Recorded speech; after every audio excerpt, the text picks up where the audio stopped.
Hi everybody, I'm here today with the first volume of the new Victory Point game series designed by Frank Chadwick, Drums and Muskets, the Battle of Leuthen. This is an overview of the map. The game comes with a very clearly written rulebook, very clear as usual from Victory Point, with things highlighted in a different way to make the reading easier, extensive examples each page, and also a very nice brief historical commentary on Frederick the Great and the Battle of Leuthen. Game comes with player aid cards, again very clear, where all the different phases of the game are described, terrain modifiers and die roll modifiers, combat chart results, and here an attack sequence table that breaks down the different phases of combat. The game comes with beautiful, very thick, beautiful counters, as you can see. The number on the right is the movement allowance, and the number on the left is the firepower, and the yellow number is the morale of the units. 2 rifle means heavy infantry, while 1 rifle, this is an Austrian unit, means light infantry, and a sword means cavalry.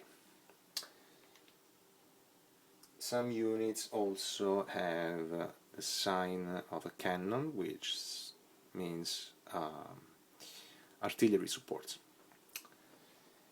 The game comes also with markers for routed units or for shaken units. We're going to see in a while how.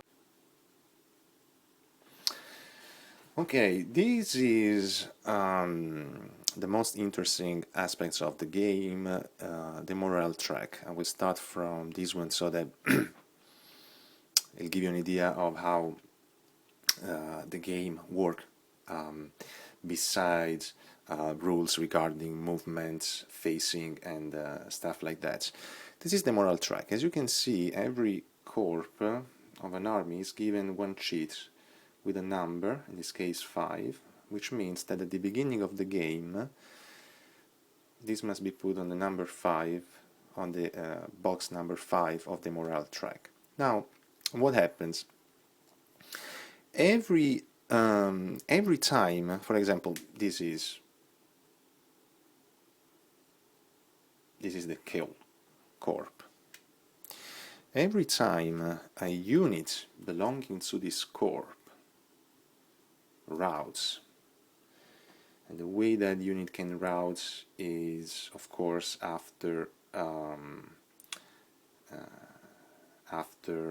losing a battle, they must retreat, check their morale. If they fail the morale check, they route. They can then be rallied, and once they are rallied, you flip the rally marker to shaken, but shaken unit cannot be rallied in any way. So what happens is that anytime a unit gets routed, that corps loses 1 point of morale. So one of the objectives of the game is to try to demoralize as many corps as you can. For example, in my solo exploration, I managed Frederick the Great managed to demoralize this corps.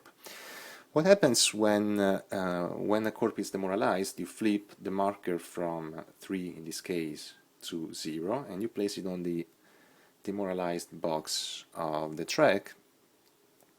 And what happens is that all the routed and shaken units belonging to that corps are eliminated from the game. And units that are not shaken or routed receive a shaken marker. Okay? But most importantly, what happens is that, let's imagine, for example, that this is the morale of the Austrian army, and this corps is demoralized. What happens is that all the other corps lose 1 morale point. So basically what happens is that, let's say for example that this was to 1, this would lose, this would also get demoralized, and that can start chain effects of demoralization of the army. So it is extremely important while moving your units on the map to focus your attack on a certain wing of the opposing army in order to demoralize it. In this scenario, the crucial point is to capture certain axes of the game. So capturing certain axes give you awards you points as well as demoralized corps. So this is a very this is an extremely important aspect of the game, which is played over 6 turns. Austrian win every game that is a tie. Let's take a look now at the axes and the movement rules, because those are very interesting. This game, differently than other games designed by Chadwick for the Victory Point games, actually the facing of the unit and is very important. Let's take a look at the axes and how movement and facing works. Okay, this is only a section of the map. Let's take some units randomly here and show how facing and movement works. So a unit can face either one vertex of the hex or one side of the hex to start with, and according to whether faces a hex or faces a vertex or a side, it would, for example, in this case, it would have a zone of control in the 3 front axes, and these 3 are considered the flank axes. So there is no actual rear; they're considered just flank. Okay. In this case, these would be the 2 front axes, and these 4 would be the flank axis. Only units that face one vertex of the hex can actually move, either like this, for example, or like this. So a unit that is at the beginning of the movement, every unit gets to a free facing movement, either from a side to a side, or from a vertex to a vertex, or from a side to a vertex. So let's say that a unit is faced like this. In order to move, this unit must first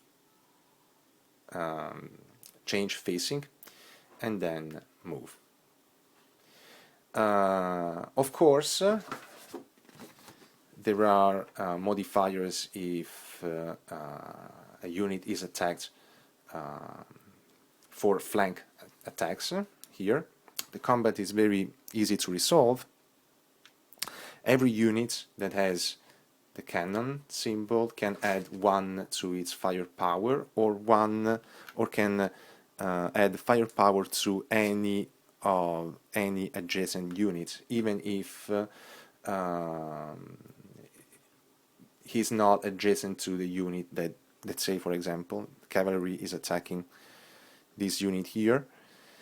This unit can provide artillery support, so, and add 1 to the firepower of these units, even though it's not adjacent to the unit that is being attacked by this one.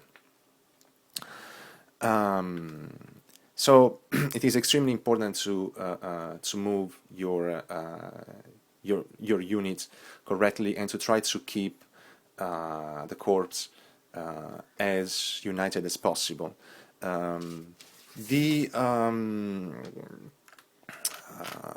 the Austrian Empire has more units, okay, in numbers, but those led by Frederick are, I don't count the dummy units, which are basically dummy units are, you know, dummies. So basically they are very small contingents of men, which in the moment they are in the moment they are attacked, they are automatically eliminated. The difference is that here Frederick's units have a very high morale, so it's very difficult to rout. So it is important for the Austrian player to try to attack with as many units as possible, a single Frederick unit, because this is how the combat is resolved. You sum the firepower of the attacker, and then you subtract from the total of the attacker let's say that these 3 units are attacking this one, so you sum 2 plus 3 plus 1 for the cannon, which is 4, so 6 plus 2, 8, minus 4 and 1, 5.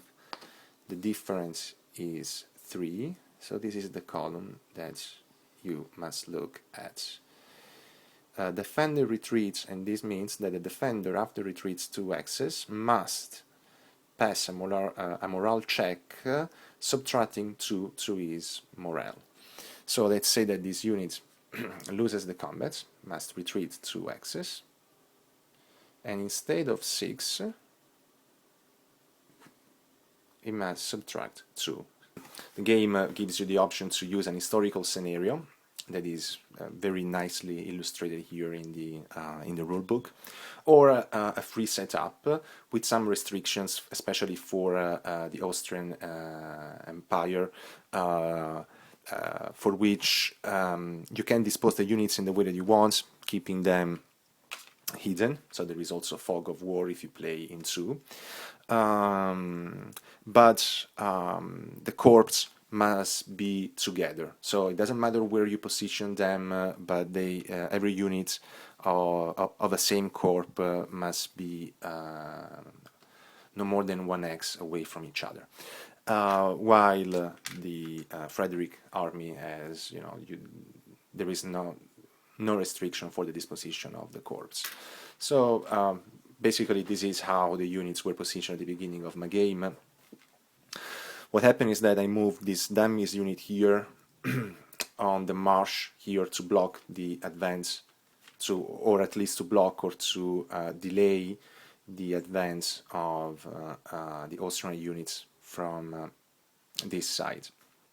And then, of course, with the massive forces here in the south, I attacked these units here and advancing these infantry units, okay, sort of to flank the units in this way. At the same time, it was very easy for these units to get rid of course, of the dummy units, so they they managed to converge in this way. So the whole battle basically took place in this area of the map, and everything was undecided till the last turn, when Frederick managed to demoralize one Austrian corps, and then that at the end resulted in a victory. I recommend it, especially if you like the periods and you don't want to play, I don't know, very way more complex games like those published by Clash of Arms and so on. This is a very nice way to take a look at these historical periods, and I hope you enjoyed the video, and I'll talk to you soon.